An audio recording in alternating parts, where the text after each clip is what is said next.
In the 1990s, dozens of people witnessed an unidentified craft seemingly struggling to stay in the air. One man claims that he watched it crash. He says that he actually held a piece of the wreckage in his hands before the military showed up and then ordered him at gunpoint to leave.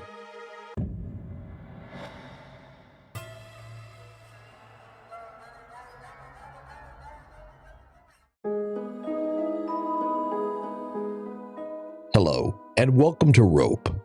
The Pentagon recently released its annual report on UFO sightings, or as they're now called, UAP sightings, and it contains several curiosities.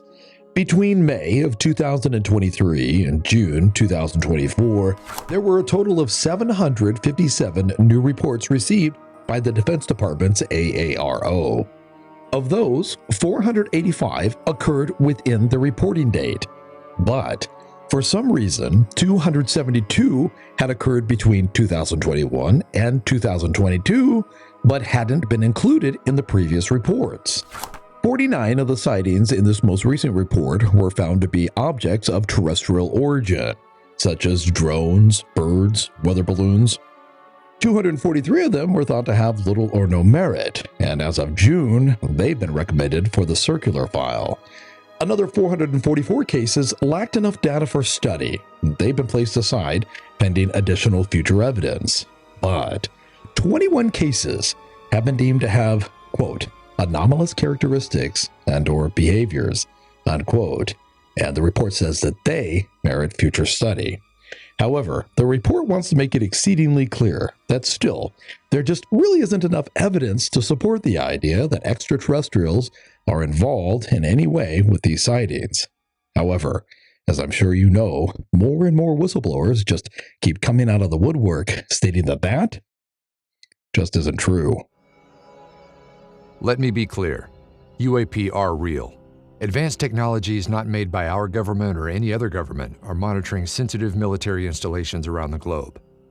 Furthermore, the U.S. is in possession of UAP technologies, as are some of our adversaries.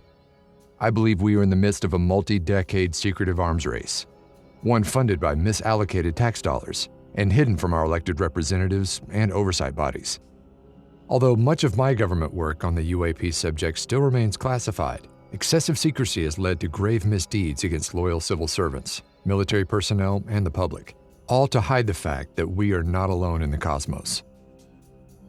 In this three-part series, we're going to consider the possibility that there just might be an alien presence here on Earth meddling in human affairs, one that dates back decades and most likely even further. To do this, we'll be examining the supposed alien spaceship crash and aftermath in Varginha, Brazil in 1996.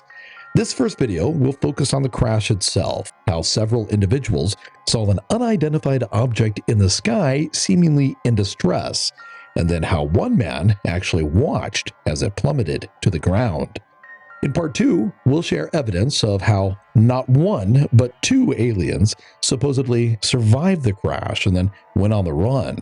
Then in part 3, we'll share how one was captured, taken to the hospital for medical treatment, and how it somehow connected and then communicated with one of the doctors.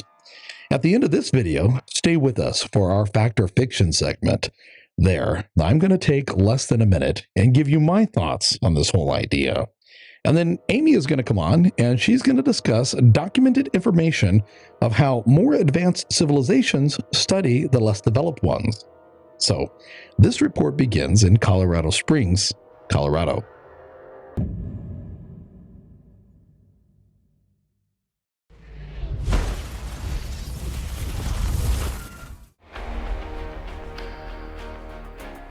Somewhere between midnight and 4 a.m. on January 13th, 1996, deep inside of a hidden fortress in the Cheyenne Mountains of Colorado Springs, Colorado, a person working for NORAD, the North American Aerospace Defense Command, got a strange reading on a monitoring device. He was probably having just another humdrum routine evening, monitoring a section of the skies over North America, when suddenly the screen in front of him showed an unidentified flying object either over the continent or somewhere right off of the coast. Immediately, others were notified, and within minutes, several people were following the object, making phone calls, and trying to identify it. Now, we can't be sure if the previous information that I just described actually happened just as I told it, but we do know that something like it must have happened because just before sunup, NORAD notified the Brazilian authorities that they had just spotted UAP activity near the city of Varginha. In the early morning hours of Saturday, January 13, 1996, right at the city limits of Varginha, Brazil, a family thought that they were waking up to just another normal Saturday morning.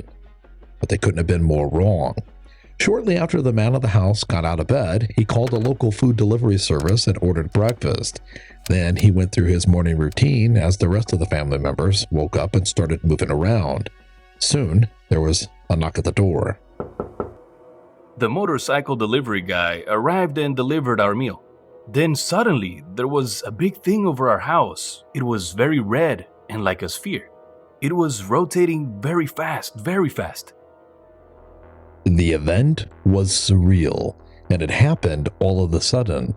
One moment, the man was grabbing his food and handing the delivery guy cash, and the next, there was this huge object just a few hundred meters above his head. Both men stood there awestruck, watching this object as it hovered weightlessly. I really focused on it. It was solid, like when I look at these walls, but totally abnormal.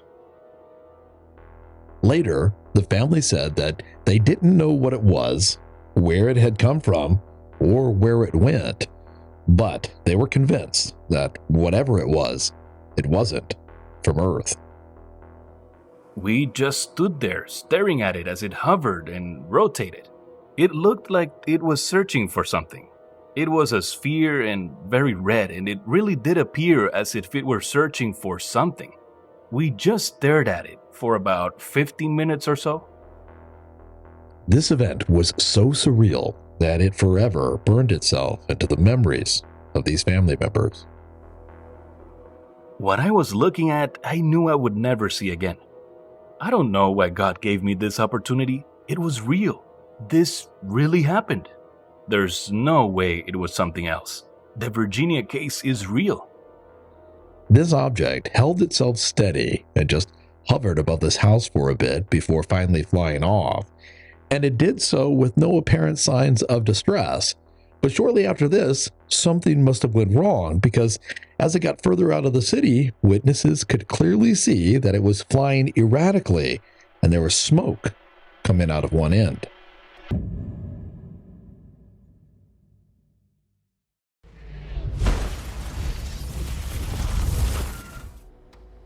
Shortly after the first sighting, just outside of the city, two farmers, a husband and wife team, Eurico and Orlina de Freitas, heard their cows overly mooing and scampering right outside the house. The cows were running around the house. That's what got my attention. Then I looked out the window and saw an object passing by, and that's when I called Eurico. This was still early morning, and the sun was just peeking over the horizon. The air was crisp, and if it wasn't for this strange object in the sky, this would have been just another ordinary Saturday morning. The object had a school bus shape, the size of a mini school bus, and there was no noise at all. The object definitely looked like it was in distress because it was moving erratically, and there was white smoke coming out of one end. We kept looking because of all of the smoke coming from it. There was clear white smoke all around it. The white smoke and its speed made it look like it was in trouble. It passed by very slowly. The couple stayed transfixed on the object until it traveled beyond the horizon and moved out of sight. Later, Orlina said that she fully expected to hear an explosion in the distance, as that's how badly this object was moving, barely staying afloat. But there was no crash. As it traveled, other witnesses saw it moving erratically as well. But one person was in his car, and he actually followed it as it traveled. That same day, and still early in the morning, Carlos de Souza was on his way to meet up with a group of friends and spend the day flying ultralight planes. He was traveling from Sao Paulo to Minas Gerais when he spotted a strange object in the sky. It first appeared in the distance, and it was difficult to see, so he leaned forward and strained his eyes. He said that he was baffled and really didn't have a clue of what it was because it was moving so erratically and releasing large quantities of smoke. Finally, he thought that, well, maybe it was a plane in distress. As he got closer, however, he was able to tell that whatever this was, it didn't really look like a plane, and it was in much more distress than he had thought.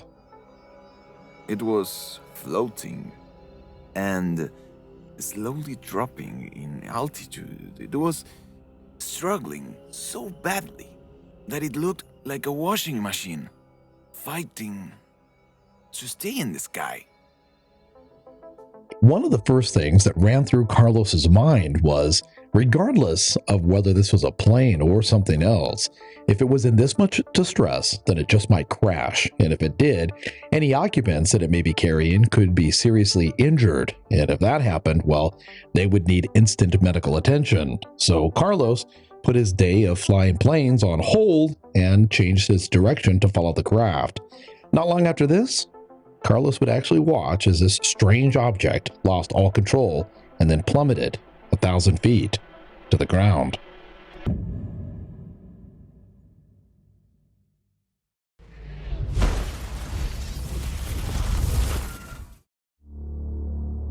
The object kept moving erratically and it continued to drop in altitude.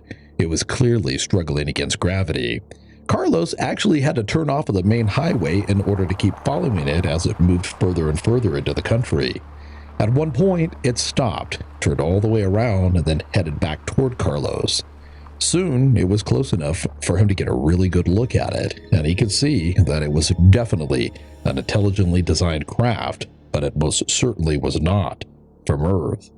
He could also see that there was a huge hole in the side of it, and this craft was definitely coming down. It had dropped to about 300 meters or so, and it was losing altitude. It went all the way up to the road, and then turned all the way around and headed back. At one point, it gained a little altitude, and then, just about 100 meters from where I was, the engines totally died, and it dropped to the ground. The craft slammed hard into a field about 50 meters off of the main road, but there was no explosion. Carlos drove to the edge of the field, stopped the car, and got out. When I got out of the car, I immediately smelled ammonia like rotten eggs. It was a really strong smell. It was so strong that I had to cover my nose with the shirt I was wearing. Smoke and tiny particles of debris filled the air, and at first, Carlos couldn't see anything.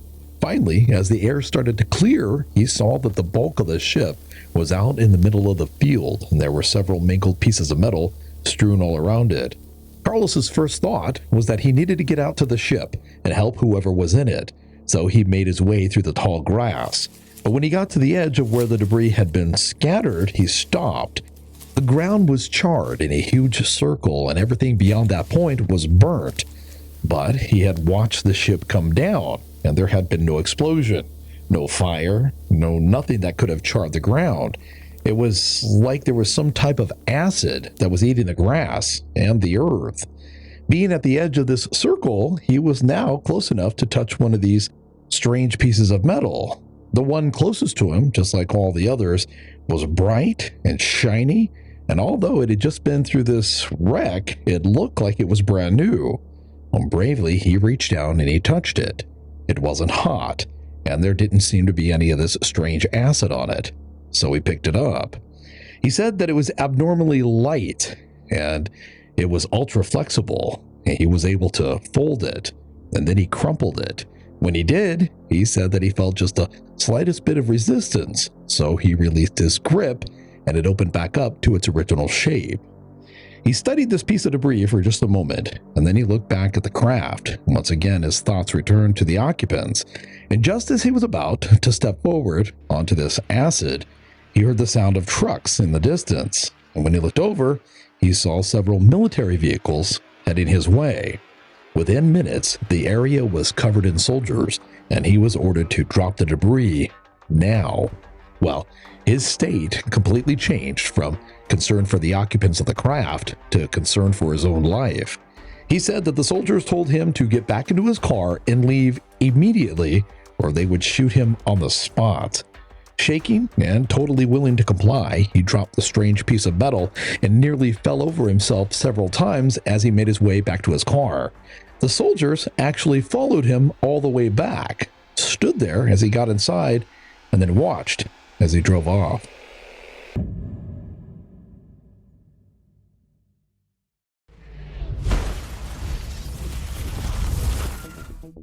So, what are we to make of this story? Well, it's been nearly 30 years since this crash, and today, several people say that this was just a hoax.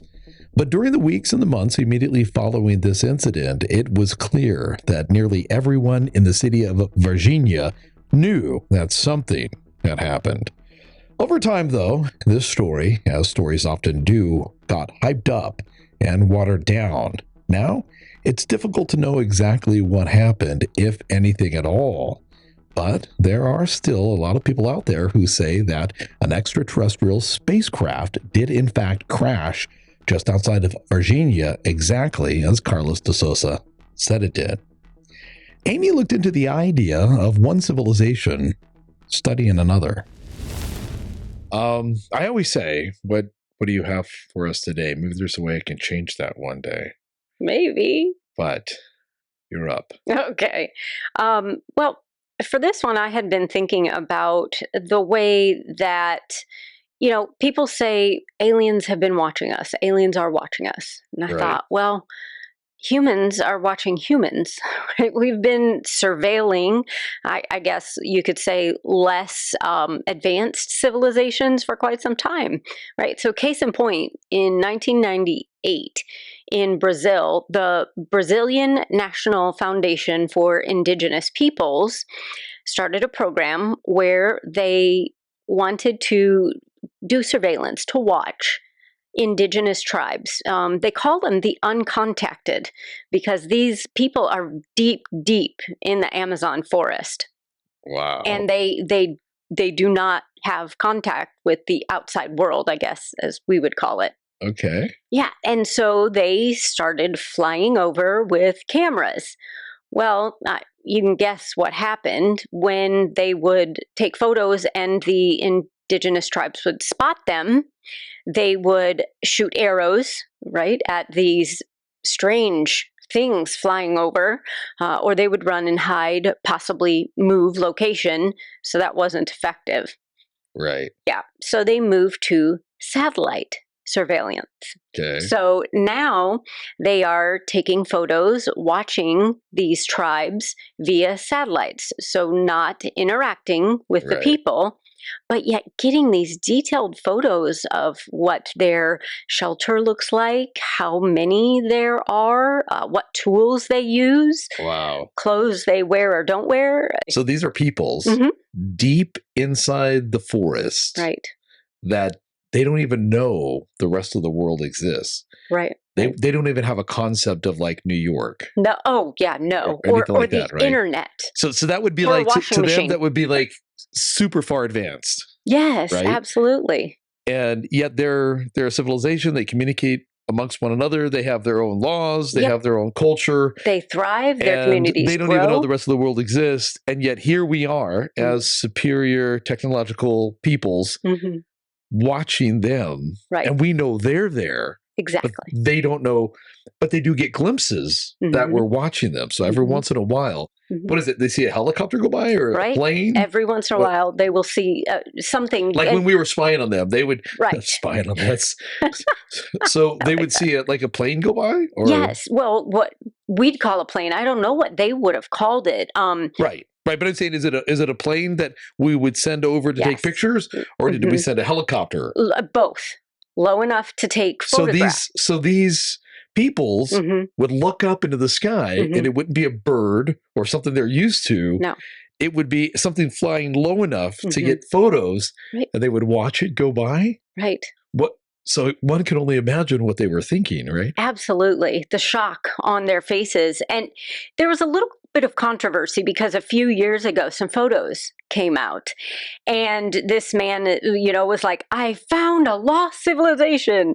And, the Brazilian agency was kind of like, yeah, no, you didn't. We've known they were there for a Right. long time. Right. Please don't release these photos. And if you do, don't tell anyone where you took them.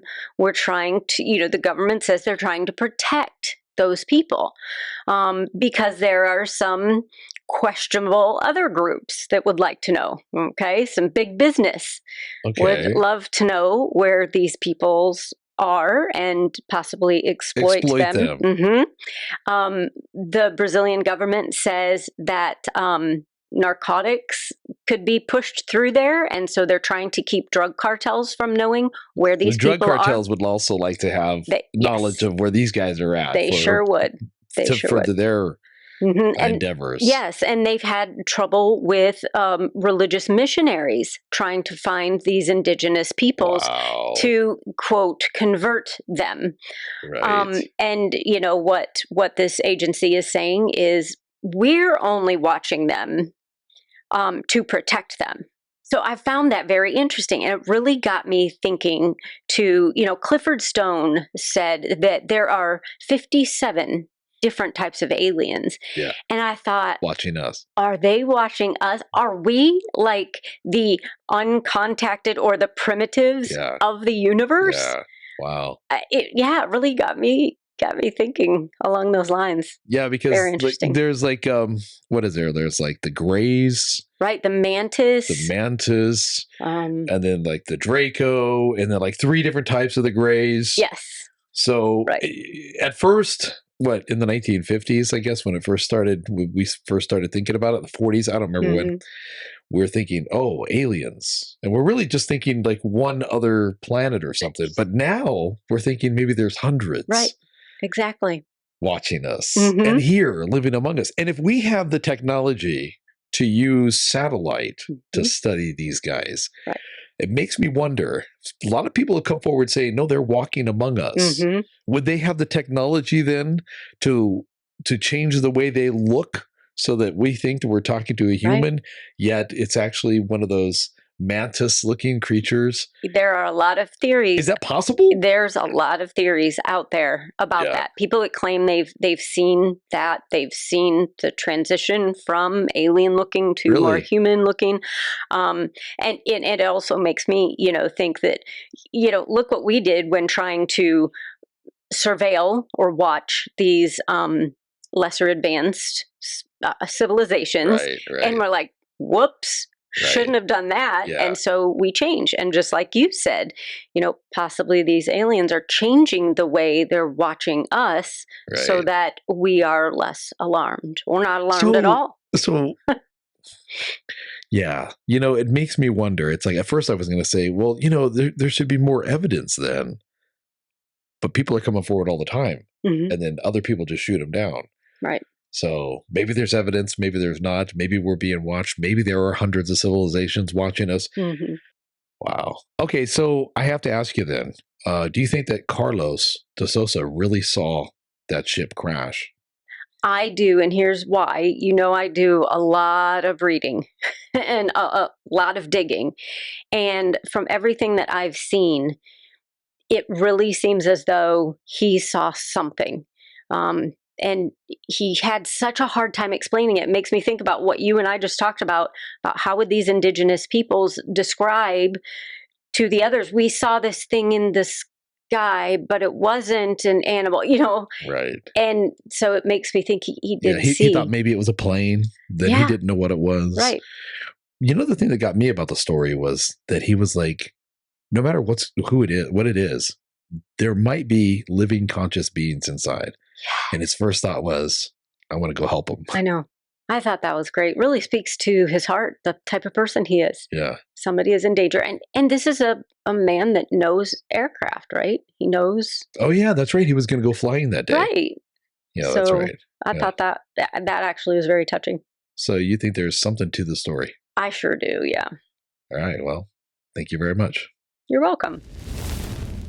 I've thought a lot about Fermi's paradox. If you're not familiar with it, it basically asks the question, how is it that the universe can be so large and so old, yet not show any signs of intelligent life but us? Some say that the universe should be teeming with technologically advanced civilizations, yet when we look up into the sky, crickets. Maybe there's something to Amy's idea. Maybe we are the indigenous isolated tribe that all of the other civilizations in the universe are studying. As far as this story goes, there is a lot more. In our next video, we share how at least 2 alien creatures survived that crash and then went on the run. We also share how a family was bribed and then threatened by a secret government agency to keep quiet. That report is finished, and if you'd like to see it, it's here. Hey, everybody. Just feeling cheesy right now, so that ties it up for this report. No, I like that. I don't think it was cheesy at all. It was great. That ties it up for another report. All right. Rope. Thank you. You're welcome.